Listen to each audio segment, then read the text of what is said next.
M. Adama Traoré, ancien second cycle, spécialité SNPC et mathématiques aussi.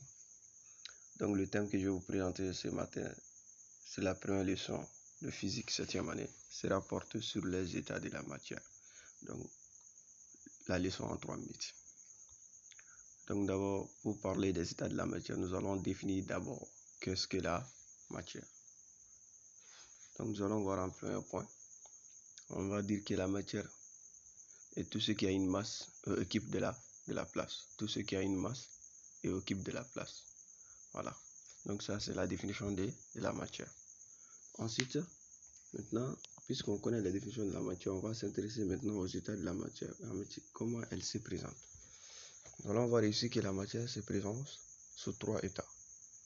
Soit la matière, elle est solide, soit elle est liquide, soit elle est gazeuse. Voilà.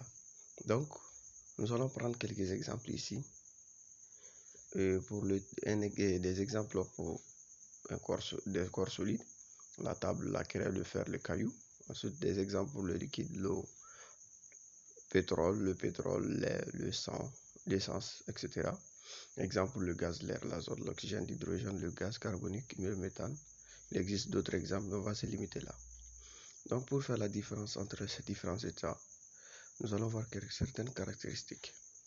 Nous allons voir d'abord les caractéristiques des solides. On a dit ici que tous les solides ont une forme propre. Ça veut dire que ce soit géométrique ou quelconque. Et tous les solides aussi ont un volume pratiquement invariable.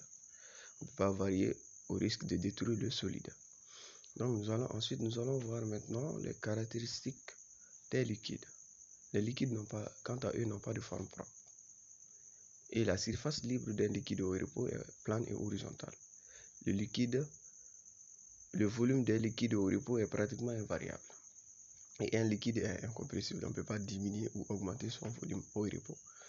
Ensuite, nous allons voir maintenant, en deuxième point, les caractéristiques des gaz. Les gaz, comme les liquides, n'ont pas de forme propre. Ils prennent la forme du récipient dans lequel on les met. On dit que ce sont des fluides. Et ensuite, les liquides sont compressibles et expansibles. Ça veut dire qu'on peut diminuer ou augmenter leur volume. Et ensuite, expansible, les gaz occupent tout le milieu. Donc, c'est la fin de la leçon.